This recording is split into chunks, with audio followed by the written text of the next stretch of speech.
Bom dia, Ana. Bom, a Bom nossa, dia, pessoal.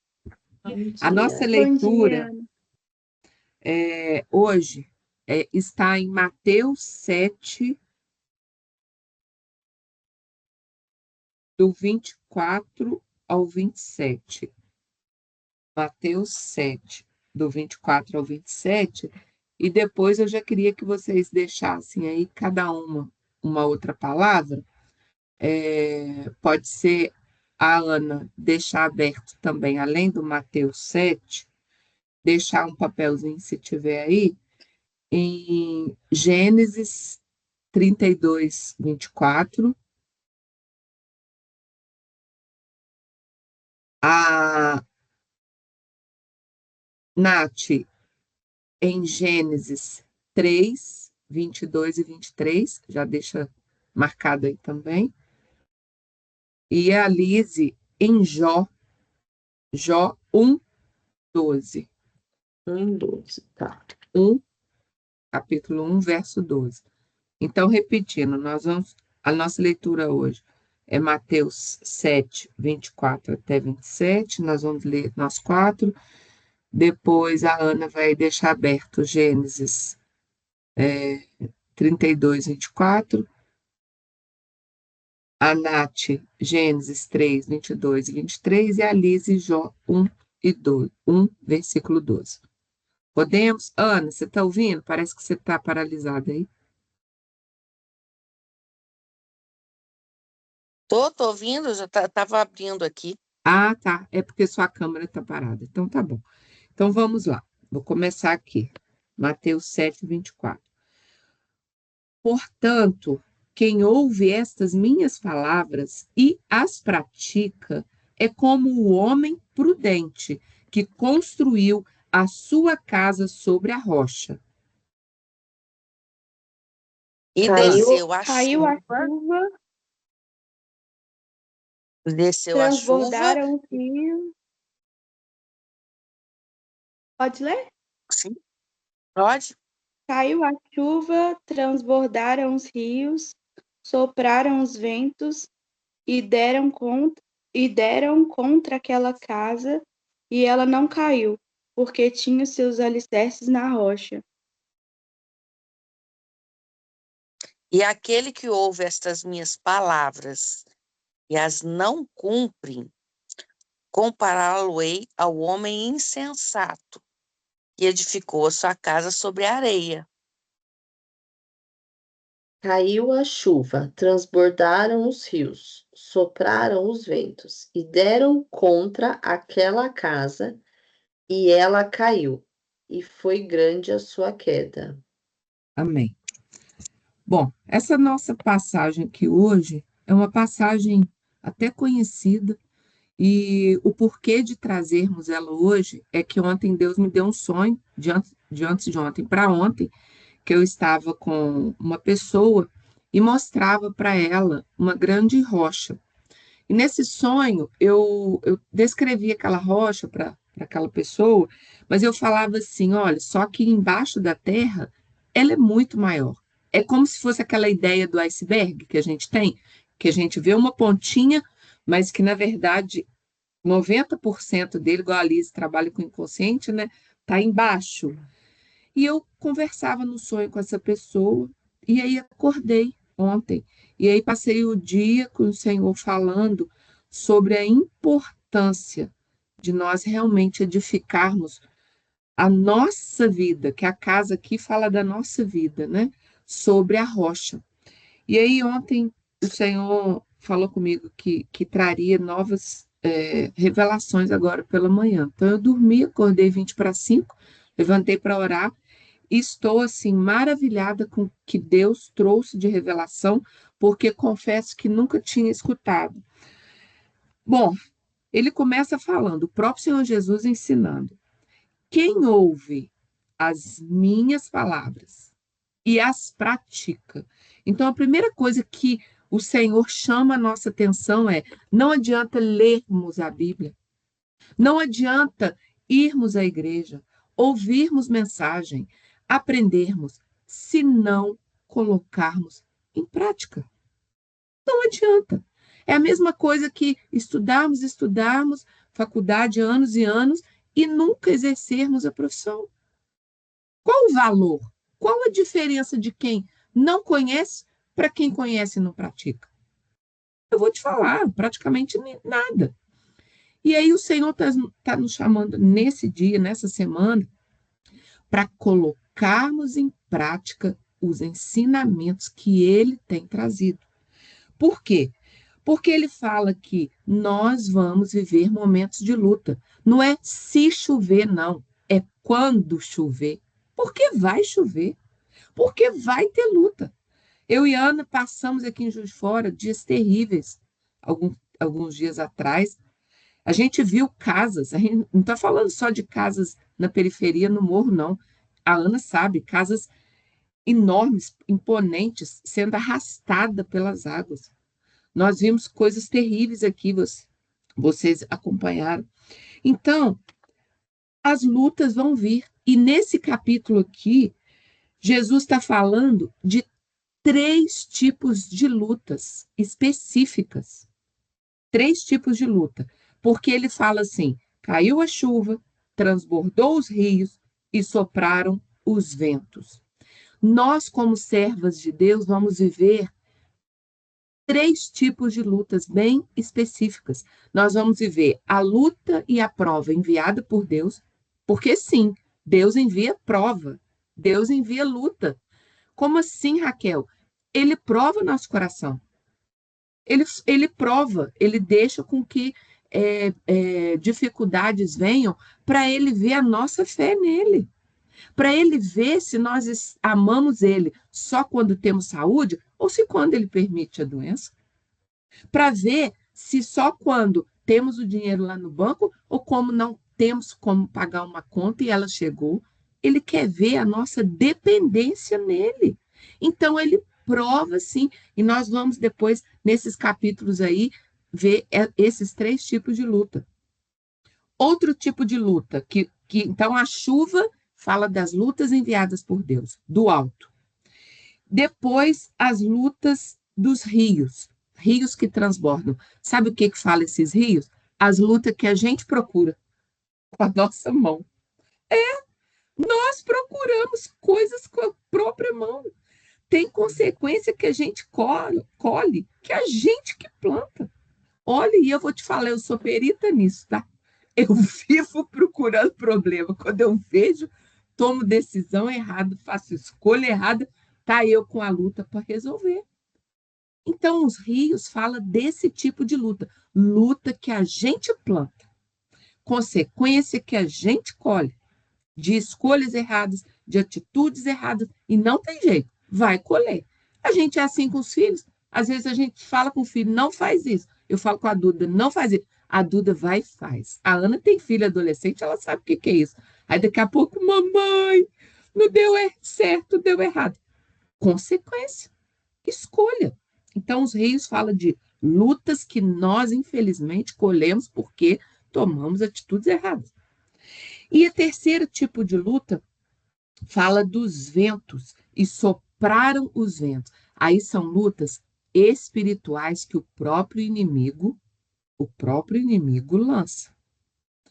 Laços do inimigo. Porque o Senhor fala, o salmista fala lá, né? Senhor, me livra do laço do passarinheiro. O passarinheiro é esse inimigo que está no mundo espiritual e que sim vive lançando setas contra as nossas vidas. A gente sabe, nós temos aprendido a discernir isso. Tem pessoas que vêm às vezes nos ferir com palavras que a gente vê nitidamente que não é pessoa, que é o inimigo usando ela. Eu tenho certeza que vocês já viveram isso. Você vê que às vezes tem luta que você fala assim, misericórdia, não, você não plantou aquilo ali e você colhe. E eu vou te falar, e a luta espiritual é uma das piores. Por quê? Porque a luta que vem de Deus, ele está ali te amparando. A luta que você criou, você sabe que você fez aquele problema, você até concorda. Poxa vida, estou colhendo o que eu plantei. Agora, quando vem algo que é do inimigo maligno, a gente é só Jesus, é só o sangue de Jesus. Porque a nossa luta não é contra a carne nem sangue, é contra as potestades. Então, vamos ler agora para ficar bem claro na nossa mente esses 3 tipos de luta. Quem que abriu aí o primeiro? Gênesis, foi a Ana, né? 32, 24. Lê para gente, Ana, esse versículo, por favor. Jacó, porém, ficou só e lutou com ele um varão até que a alva subia. E o interessante, eu vou ler a minha versão aqui, só para vocês também terem mais um parâmetro, porque, olha só, na minha versão fala assim: quando um homem, peraí, é 24 mesmo, e Jacó ficou sozinho, então veio um homem e se pôs a lutar com ele. Existe a luta que é enviada por Deus, né? Essa luta que é enviada por Deus e que não tem o que fazer. Então, Jacó, ele estava atravessando o vale, ele estava voltando para casa depois de anos longe, ele estava sozinho. Então, a Bíblia fala muito claro que ele estava sozinho. E olha que coisa interessante. A palavra fala: e veio um homem lutar com ele. Essa é a luta que o próprio Deus permitiu na vida de Jacó. O próprio Deus veio lutar com ele. Então, há momentos na nossa vida que o próprio Deus fala: agora eu vou provar a minha serva Ana. Agora eu vou provar a minha serva Lísia, minha serva Graça, minha serva Nath, minha serva Raquel. E ele não teve outra opção a não ser lutar com aquele ser a noite inteira. A noite fala da luta mesmo, do momento difícil. E não tem o que fazer. Quando o nosso Deus ele envia uma batalha, uma luta, e ele vem nos provar, nós não temos outra opção a não ser permanecermos e lutarmos. Porque Jacó passou a noite inteira ali e no final, a palavra fala aí, depois vocês meditam, fala que o anjo falou assim com ele: você lutou com Deus como um príncipe. Olha que coisa interessante, a palavra fala. Você lutou com Deus como um príncipe, ou seja, com alguém que sabe batalhar. E ele ainda fala assim: e venceste. E aí, a partir daquele dia, ele não se chamou mais Jacó, mas Israel. Deus trocou o nome dele. Então, quando nós somos aprovadas por Deus, ele muda a nossa identidade. Ele fala: essa é princesa, essa é real, essa tem posicionamento de realeza, então ela merece carregar o meu nome sobre a vida dela. E Jacó, a partir daquele dia, nunca mais foi conhecido como usurpador, porque Jacó significa usurpador, aquele que passa os outros para trás, porque ele passou o irmão Esaú para trás. A partir daquele dia acabou esse estigma. Quando nós enfrentamos uma batalha grande e Deus nos aprova, ele muda o nosso nome. Ele muda a nossa história. Então, se nós estivermos passando hoje por alguma luta que a gente está identificando, gente, só pode ser Deus. Ele está me provando o que o Senhor quer. Ele quer mudar seu nome. Ele quer mudar sua história. Ele quer tocar na sua coxa, na sua conjuntura, porque nunca mais você vai caminhar como caminhou antes. Essa é a luta que vem sobre nós, dada por Deus. Mas se nossa casa estiver na rocha, se a gente estiver colocando em prática aquilo que estamos aprendendo, nós vamos ser honradas diante de Deus. Vamos permanecer de pé e vamos carregar um novo nome, uma nova identidade. Glória a Deus por isso. E agora a Nath vai ler Gênesis 3, 22 e 23, que fala do segundo tipo de luta que nós enfrentamos, que são os rios que batem sobre essa casa.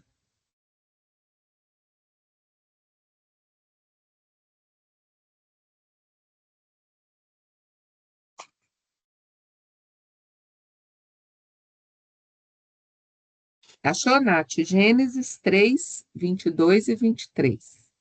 Eu estava lendo aqui o microfone desligado. Ah, tá. Então disse o Senhor Deus: agora o homem se tornou como um de nós, conhecendo o bem e o mal. Não se deve, pois, permitir que ele tome também do fruto da árvore da vida e o coma, e viva para sempre. Por isso o Senhor Deus mandou embora do jardim do Éden, para cultivar o solo do qual fora tirado. Depois de expulsar o homem, colocou a leste do jardim do Éden querubins e uma espada flamejante que se movia, guardando o caminho para a árvore da vida. Amém. Aí fala das lutas do rio atingindo essa casa, que são as nossas escolhas erradas. Eva tinha uma escolha. Adão tinha uma escolha. O próprio Deus falou: não coma desse fruto. Eles tinham tudo à disposição deles, mas tinha uma ordem de Deus. Esse fruto não. Por quê? Fala da obediência. O maior pecado carnal nosso é não obedecermos a Deus. É aquilo que nós falamos no início aqui. É ler a palavra, é conhecer a verdade, mas não pôr em prática. Não adianta. A gente, às vezes, sabe a orientação de Deus, sabe o que não deve fazer, sabe o que não pode fazer, mas a gente vai e faz. E olha, foi a maior consequência que o homem colheu, que foi o quê? Ser expulso da presença de Deus. E hoje a gente luta para voltar para a presença dele. Hoje é a nossa maior luta. Hoje a gente clama todos os dias para ele permitir que a gente chegue à presença dele. E esse rio que bate sobre essa casa e essa luta que às vezes nós colhemos terrível, são lutas das nossas escolhas erradas. Nós precisamos pedir discernimento ao nosso Deus. Senhor, não me deixe escolher errado. Senhor, existe um plano perfeito. Deus tinha feito um plano perfeito para Adão e Eva. Nós não teríamos que ter caído e vivido nesse pecado, nessa consequência. Esse mundo que está aí fora, que a gente, cada dia, a gente fica mais estarrecido de ver o que o ser humano está sendo capaz de fazer por conta de uma escolha errada, de uma decisão errada. Então, que as nossas casas, que estão construídas na rocha, que está recebendo esse alimento diário, tenhamos escolhas corretas. Vamos aprender a dizer não para a nossa carne, não para a nossa vontade. Eva queria ver, meu Deus, ela tinha todos os outros frutos, mas ela queria ver o proibido. E quantas das vezes a gente sabe que aquela bênção não é para a gente, que não é uma bênção, né? Que aquela escolha não é para a gente. A gente tem ciência e a gente vai lá e faz, igual uma criança desobediente. Vamos parar com isso, temos que amadurecer. Não podemos seguir pelas nossas escolhas, que na maioria das vezes são escolhas erradas. E as consequências podem ser permanentes. E o terceiro tipo de luta, que fala dos ventos, eu vou pedir a Lise para ler Jó 1:12.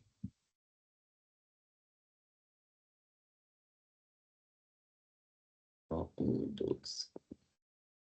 Espera aí, estava aqui na minha vista. Aqui, ó. O Senhor disse a Satanás: pois bem, tudo que ele possui está nas suas mãos, apenas não toque nele. Meu Deus, o maior exemplo de quem o inimigo, assim, cirandou na vida foi Jó. Lembrando, tudo com a permissão de Deus, né? Deus está no controle de tudo, mas são os livre-arbítrios e as dificuldades que nós, enquanto vivemos nessa terra, vamos enfrentar. Então, o terceiro intempéries que bateu nessa casa foi o vento, que bateu na casa que estava sobre a rocha. E o terceiro tipo de luta que nós enfrentamos são as potestades malignas. Vocês imaginam, eu creio que talvez, eu não sei qual luta que é pior, né? A luta pior é o que a gente está passando no momento. Mas imaginem vocês, o inimigo tocou na vida de Jó e ele perdeu todos os filhos, ele perdeu tudo que tinha, Ele perdeu o companheirismo da mulher, que a mulher falou assim: amaldiçoa seu Deus e morre. Até quando você vai ficar aí? Ele perdeu a saúde. A palavra fala que ele tinha tanta ferida no corpo que ele pegava caco de telha e raspava as feridas. Olha que situação.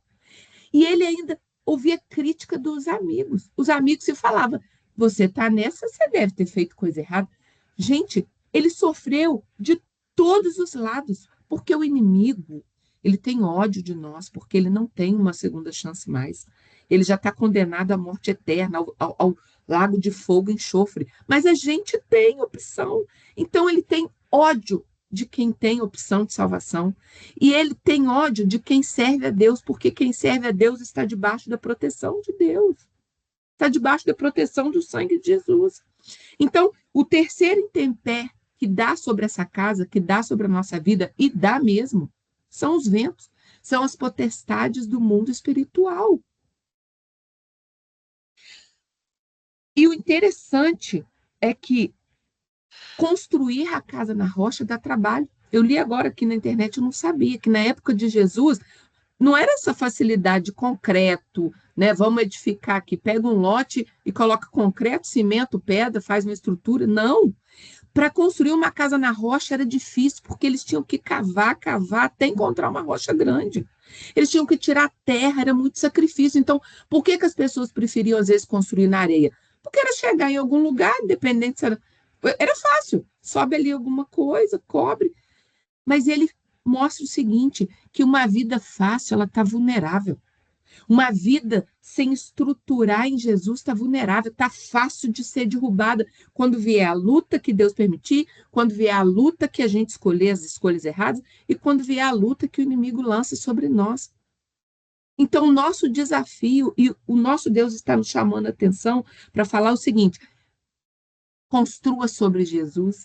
E Jesus foi o único que foi provado em todas essas áreas como homem. E sabe aonde? Lá em Mateus 4, quando ele é levado ao deserto, que a gente não vai ler, mas eu vou falar rapidamente aqui. Jesus venceu esses 3 grandes tipos de luta. Primeiro, a palavra fala que e Jesus foi levado pelo Espírito ao deserto. Então, primeira coisa, todo mundo acha, Jesus foi para o deserto porque ele quis, porque o inimigo... Não. O próprio Espírito Santo levou Jesus para o deserto. Então, foi uma luta que Deus instaurou, permitiu, o Pai. Segundo, ele ficou exposto a toda dificuldade da carne. O deserto de dia é um calor escaldante, à noite é um frio de cortar. Ele ficou 40 dias exposto lá. Ele ficou sem alimento, ele ficou vencendo a carne com fome, sem comer. Então, imagina a dificuldade para dormir, a dificuldade que tinha, não tinha comida, o sol escaldante, ou seja, toda a sua parte em relação à humanidade dele estava sendo esgotada. E, por último, ele ainda enfrentou o demônio.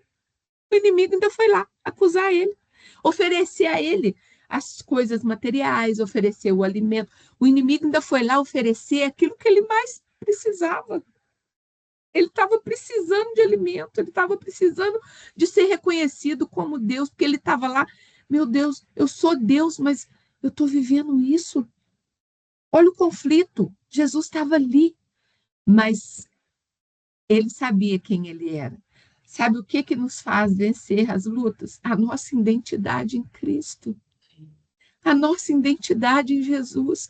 Eu sei que eu sou filha de Deus.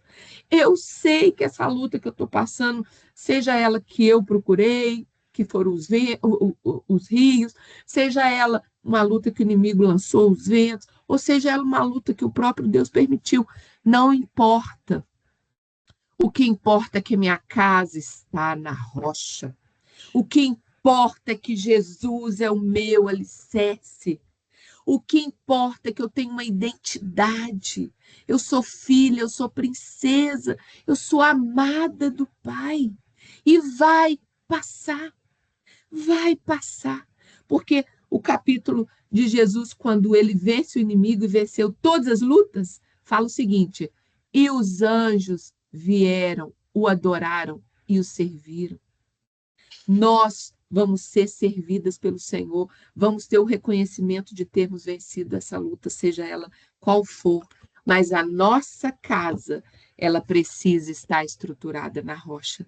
Vamos colocar em prática o que nós temos aprendido, vamos colocar em prática a leitura da Bíblia, vamos colocar em prática o jejum que nós fazemos, vamos colocar em prática a nossa fé na rocha, porque assim nenhuma luta, pode ser a chuva, pode ser o vento, pode ser os rios, nada vai derrubar essa casa, esse coração, porque ele está firmado em Cristo.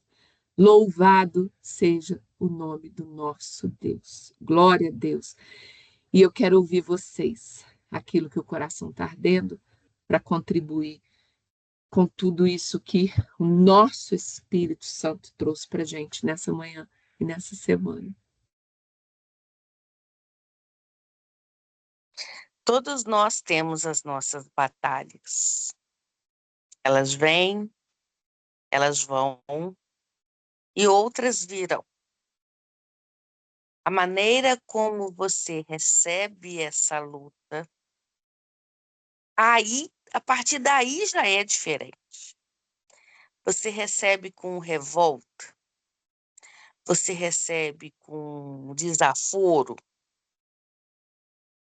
ou você recebe como provação. Então, tudo começa da maneira como as coisas chegam até você. E aí sim, você sendo rocha, você sendo pedra, você vai ter outro tipo de postura perante o desafio. Mas é muito interessante dizer que você vai chorar, você vai se indignar, você vai revoltar, lógico, nós somos humanos. O próprio Jesus falou, Pai, livrai-me do cálice, né? Afasta de mim esse cálice, né? De medo. Se Jesus teve isso, imagina nós. Então, a maneira como você vai receber o desafio já começa aí. A diferença, como você vai lidar com a situação. Porque o problema vem. Nós estamos aqui para isso. E é muito importante também a maneira como você observa o comportamento dos outros, no sentido de, poxa, Deus, eu sigo a palavra, eu tenho um coração bom, mas olha o que esse outro está ganhando. Olha o que esse outro está conseguindo. Mas acontece que, como essa pessoa está colocando a cabeça no travesseiro? Porque isso é muito importante. Você pode aí ser político que está desviando verba, tendo tudo material do bom e do melhor, mas isso traz ferrugem, traças, né? Que a própria palavra diz. Mas como que está a essência, o espiritual e o momento que essa pessoa põe a cabeça no travesseiro? Então, como nós vamos receber a batalha, é aí que já começa a diferença. E é aí que está a presença maior de Deus na nossa vida. Porque se você receber com revolta, com desaforo, você vai partir para uma luta que não vai te fazer crescer como filho de Deus. Você pode ganhar a luta e depois rir, mas você tem que ganhar a luta como conquista da sua alma, da sua essência. Então, nesse sentido, a palavra de hoje veio muito forte, como todos, como sempre, e dizendo: vai chegar, mas como você vai receber, como você vai lidar, e, obviamente, os resultados disso tudo farão diferença para a sua paz. Acho que é o mais importante. É você ter a paz de que lutou, doeu, foi desaforo. Meu Deus, o que está acontecendo? Mas não cair e depois ver o que você conseguiu superar é de uma grandeza espiritual que nenhum tesouro da terra vai te, te compensar. Sim. Você pode estar numa cama, doente, com dor, e numa cama de ouro, com enfermeiros 24 horas, com os medicamentos mais caros. Se você tiver a revolta, nada disso faz diferença. Mas se você estiver numa cama, com dor, também com um remédio, também com uma assistência, mas com o pensamento voltado em Deus me dá força, você vai ter a serenidade. E isso não tem remédio. Remédio é a fé. E é ela a maior cura, a maior busca de cura, a maior estrutura de equilíbrio que existe. Eu acho que é por aí.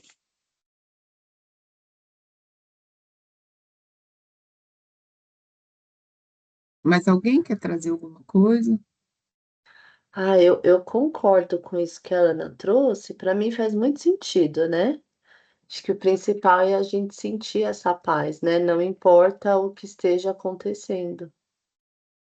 E tudo é um processo, né? E aí depende do nosso nível de maturidade também nessa identidade.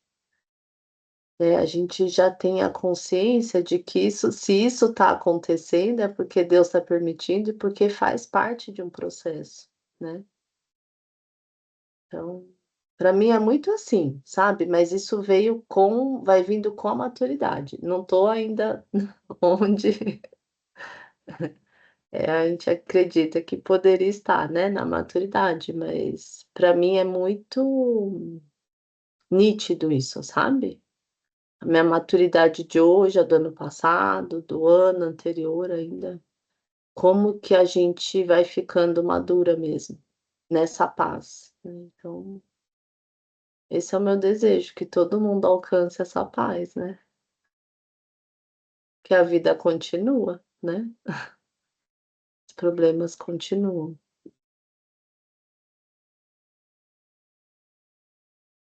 Amém. Eu tenho vivido, assim, umas lutas muito intensas nessas últimas semanas, né? E, assim, eu vejo que essa palavra veio para trazer um alinhamento mesmo, assim, no meu coração, de, de como eu preciso, né, enfrentar essas situações que têm acontecido na minha vida. Então, muito obrigada pela palavra hoje. Amém. Amém. Liz, você entrega esse momento para gente? Entrego. Então vamos lá. Ó Pai querido, estamos nós aqui reunidas em teu nome, Senhor, e como é bom começar o dia, começar o segundo dia da nossa semana Glória a Deus. nessa comunhão. Eu te agradeço, Senhor, por todos os momentos que nós estamos tendo juntas e que nós continuaremos tendo em nome do Senhor Jesus. Eu entrego agora toda a nossa semana, toda a nossa agenda, todos os nossos desafios, também as preocupações, os medos, tudo que vai surgindo na nossa frente, tendo a gente